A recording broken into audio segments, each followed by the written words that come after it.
Happy New Year. Of course, I have to do my New Year's message. So for those of you who are new to this is my annual message. And it's not too long, so don't worry about it. Just have a Happy New Year. God natural provisions for 2010. I've been accusing the fruit in Jamaica of suffering an identity crisis. Otaiti apples and naseberries are bearing in December. Sorrel and mangoes are now bearing year-round.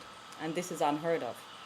I was sharing my concern for the misguided fruit with a street vendor. Tell me something, I said. Are these East Indian mangoes any good?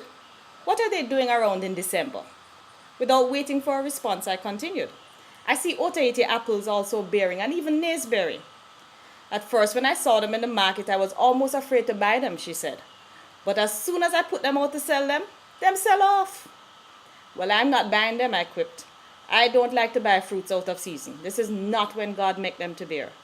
The old lady sitting in the corner, whose presence I had not noticed, jumped in. Then is who making them bear now? No God? Who else can make fruit tree bear in and out of season? Okay, she got me there. See, I was at a loss for words. And she was perfectly right.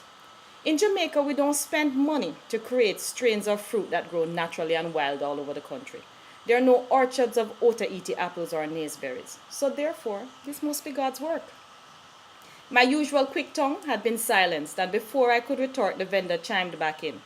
God realized that population exploding, so he made the fruit trees bear all year round to feed people.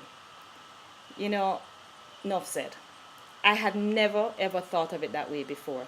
Fruit trees bearing in and out of season was not unnatural at all. Well, to the human eye, to me and you, it may have seemed unnatural. But in reality, in the world where God is still in control, it was a perfectly natural thing. It was God natural. My wish for you, as you start your 2010, is not only that you have a better year than 2009, but that you will see God's perfect provisions in your life and for your life. Not the human natural, but the supernatural. What I like to call the God natural. The little things that help you get through the day, the month, and eventually this year, sorry. The few extra dollars that seem to appear out of absolutely nowhere. You may have found it in your pants pocket, forgot you put it there. The good report on your health that you didn't expect to hear. That just-in-time money that came just in time to pay the light bill or buy food or keep you from hunger. And ultimately, the success that you will reap in your life and that you can only attribute to God's grace.